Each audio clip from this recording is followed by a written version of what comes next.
All right, joined now by Kevin Ferrigan, our Chicago Bulls correspondent, host of the Dennis Podman podcast.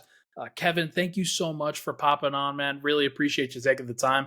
Let's talk about the Chicago Bulls, who are now 4-8. Not a great showing so far this season, and we just got done watching the Orlando Magic beat them at the buzzer, basically with a Paolo Banchero turnaround. What was your kind of main takeaway from that game? I mean that the Bulls are bad. They're a bad basketball team. That game for most of it was a crime against basketball. I think Oh, I think they had 25 points with they were halfway through the second quarter. That was a much less close game than the ending would suggest. They fought back. They did the thing that they always do, people that procrastinated too much in school. They wait until the very last minute to try to. Ryan is raising his hand for the audio listeners. yes. But like those procrastinators, they wait till the very end to try to do their work. They try to do everything all at once, and sometimes that works, but more often than not, it's not worth doing it that way. And that's what happened to the Bulls. They came all the way back. Zach LaVine, for once, hit a really clutch shot, but he left almost 8 seconds left on the game clock, and that gave the Magic enough time to score again and win the game. Disappointing loss, but honestly, at this point, I've already come completely off of my optimism, especially with the rumors I'm sure we'll talk about with Zach LaVine. I'm ready, man. Give me the ping pong balls. Whatever, man. This season is. I don't see a path to it being a good season from a record standpoint. So throw it in the garbage. Let's get some ping pong balls. That's too bad. So what happened then? Because in between when we talked preseason and now the Bulls are 4-8. They're bottom 10 in offense on cleaning the glass, but their defense has regressed. I don't think anybody expected them to have a fantastic offense, but the defense has really kind of been way worse than I think people expected. They had a players only meeting on opening nights. They benched Patrick Williams, and Zach LaVine is now in trade rumors. It is a horrible start to the season for Chicago. Just can you point to anything in particular that has been really kind of a turning point for this group, or is it just kind of everything going bad at once? Oh, it's one thing for sure. They don't like each other. They don't like playing together. That was the thing that I underestimated, is that they, like the fan base, none of them have been happy with how this has been going. And I think they know probably better than anyone that it wasn't going to get a whole lot better, that they don't like to play together. They know that they don't have as much success as they should on paper. And yeah, I think everybody's kind of over it. And I underestimated that. An easy thing to do sometimes if you're being optimistic, if you lose sight of these guys being human and sports being a very human endeavor where egos and just not even just egos, but just the human condition of just being tired of being in the same rut and grind for multiple years on end can make you want to tap out of it. And I really feel like this team just collectively has tapped out on one another. It's too bad because there were moments where this group was very fun. They feel few and far between at this point, and it has been a while, but it's basically since Lonzo was healthy. But now that was when it was fun. Was when Lonzo was around, and then cruel fate took his knee and him from us. Man, he's so good, and I know it has been lost in the massive amount of injuries that he has sustained, and the knee that is just not really healed properly for him. But it is really too bad, and kind of tore apart this franchise in a lot of different ways. Who could believe that having a point guard that really lifts the ceiling of your team. Injuring his knee could potentially ruin an era in a window. What city could have ever had that happen before? Chicago's never had anything like that happen before. That's crazy. That would be that's absurd. It's wild. If that happened more than once, you might start to think that your team was cursed. Ooh. There's some Michael Jordan joke there somewhere. Yeah.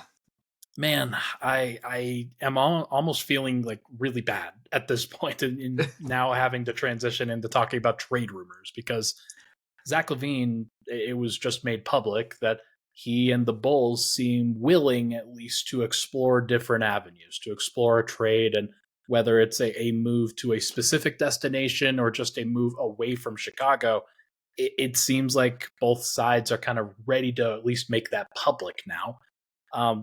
Where are you at with it? What would be your target kind of package for a guy like Zach LaVine, and can you see any destinations where it might make sense? Sure.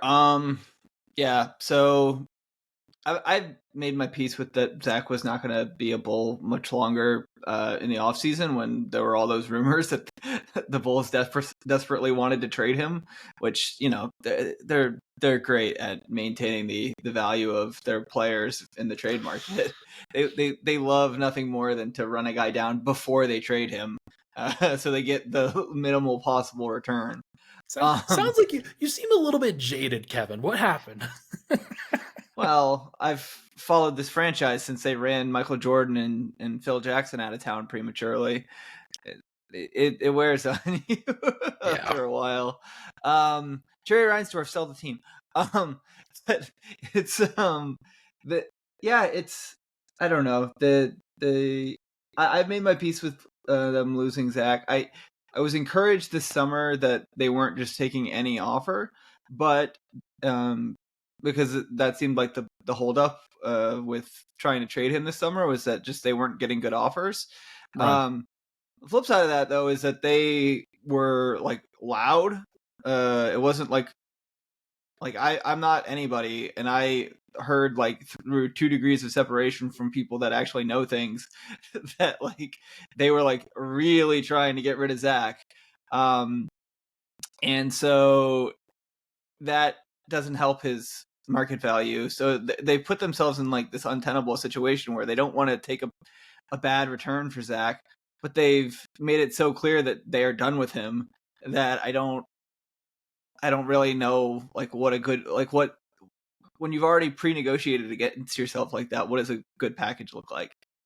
I would like a young player, salary filler, and like at least 2 first-round picks, like decent ones, not like, you know, going to be late first rounders. I don't know if Karnisovas can pull that off. I don't think he's won a single negotiation, whether with a player or with a team in a trade, since he's gotten in the job. So, you know, I'm not optimistic about him negotiating a good value on this trade, especially not with Clutch behind the scenes already exerting pressure now. Well, not now. I mean, they've been doing, but it's less behind the scenes now and more in front of the scenes. They've taken it from one side of the curtain to the other. But yeah, I don't feel great about it, but I also am just ready to move on from this era of Bulls basketball. So at this point, I'm just like, pull the Band-Aid off. Let's go. Yeah, with DeMar kind of on his expiring contract, Vucevic, he looks cooked. He does not look good. DeMar's been so far. DeMar's been tough. He also like playing power forward, that will do that to you. Just having to do that. Well, also being 34, like sure, I'm 37 now, but like even when I was 34, it was. I mean, I'm not a high level athlete by any means, but I just know like being a 34-year-old, your body doesn't feel good. It really doesn't, and it doesn't get better. So like that's to that point. I really hope that the Bulls don't give him an extension, because you can see the signs of decline pretty significantly to start this year, and maybe it'll bounce back. Maybe it'll just take him longer to like, you know, ease into his old man body in seasons going forward. But I don't want to be paying his next contract. Like, I don't know. I'm not happy. I reducing wouldn't be his happy about that. role, like for whatever team he is on going forward, seems like the right call. But if it is the Bulls, I don't feel great about the idea of trading Zach LaVine and then building around DeMar. Like that just doesn't seem like the right call. And if they are going to trade Zach, then it's going to have to come with kind of a entire reshuffling of the organization, in my opinion. It should if they were a competent organization, but the scuttlebutt that I've heard is that they want to just trade Zach and keep like Alex Caruso and DeMar DeRozan and just try. They like think that Zach is the problem and not like their top to bottom failures.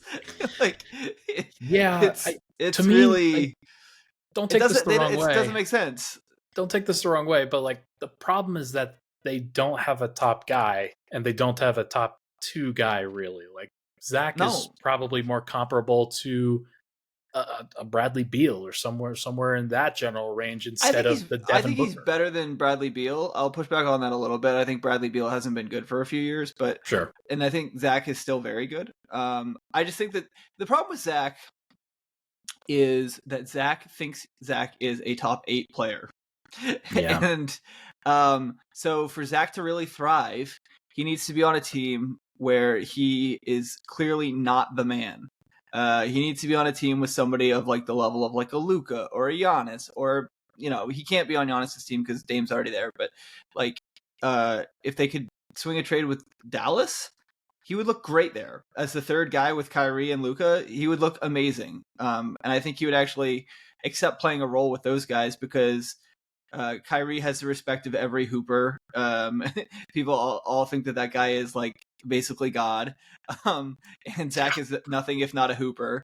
And Luka is Luka. Like everybody knows that Luka is a bad man. I don't know if we're allowed to curse, but Yeah, you're good. You're good.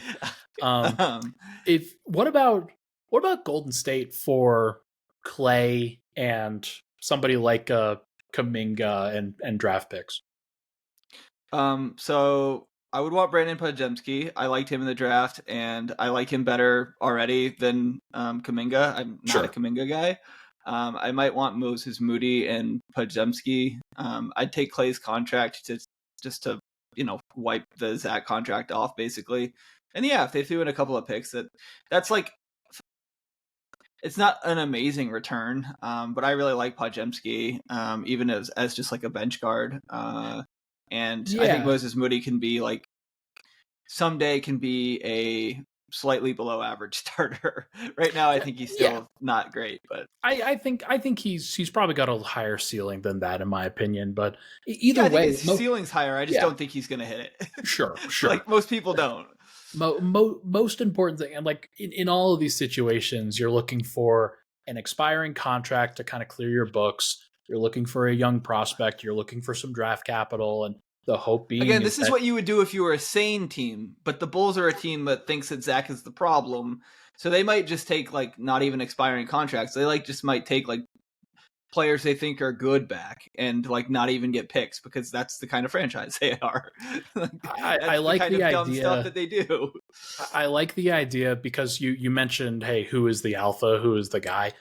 Put him with Steph. Steph is the alpha. Steph is that would be great for his career. To put him in the Klay Thompson role. Yeah, and like he's better than Clay by a lot right now, and there's no reason why he couldn't flourish in a system like that because I think he would commit to more off-ball movement if he believed in the actual system working. The problem is that in Chicago he hasn't really done that because I can't imagine he feels that there's much of a payoff for committing to that level of system. Well, there's not a system though. That's the other thing. Is that Billy Donovan is a very good defensive coach, but his offense is generally just to kind of let guys cook and do what they want, which doesn't like lend itself to structure and the ability to put a guy like Zach in a role that you want him in. Instead, it just gives him all the room to freelance, which is like just giving him enough rope to hang himself. It's just it's not good. He's got to be in some structure for sure. But look, it is what it is. We'll probably have multiple conversations about this as they try to figure out what to do. Is there anything else you want to cover for the Bulls before we get out of here? Stop making excuses for Patrick Williams. He's been bad. It's fine to say that he's been bad. He's been very bad, and he's not the only problem on the team. There's a lot of them, but stop acting like he's not one of them. Because I see a lot of that. There's a lot of people that treat Patrick Williams like a small animal to be protected or something. And he's a basketball player. He's playing bad. It's okay to criticize him for playing bad. He's fine on defense. He's good on defense, but his offense is inexcusable. Him not being able to get a shot up at the end of that game, that we just watched. That's just awareness stuff. Like that. That's also just the kind of stuff that will drive me crazy, because it's just no time and situation. That's the most basic hard stuff. Look at the clock. Look where you are. Get up a shot. It's to me, it is something that has always plagued him. It is that kind of awareness on both ends of the floor. That is the thing. A lot of people could say he's not aggressive. So I'll say this quickly. We can get out of here. A lot of people say that Pat's not aggressive. The problem isn't that Pat isn't aggressive so much, is that he takes forever to figure out what he's going to do. His processing speed is just not there really on either end. I mean, he makes up for it on defense because he's such a physical specimen, and it's hard for guys to move him. And he does slide his feet well, but just in terms of just knowing what to do, he always feels like he's a step behind it. But especially on offense, it's his decision tree should be so small, because it's just catch the ball. Am I open? Okay, I should shoot. If not, then drive, or pass or swing. Those are it's a very simple decision tree. And he just short circuits a lot of the times, even when he's open. And yeah, it's not good. His mind is actually his biggest thing holding him back, and not in the way that people mostly say, which is he needs to be more aggressive or he doesn't have the dog in him. It's no, he just he's thinking a lot out there, way more than you want. He needs to be in a situation where the team is clearly rebuilding and they give him opportunities to learn and to fail and to improve. Yeah. Well, that's not going to happen here, because this isn't an incompetent organization.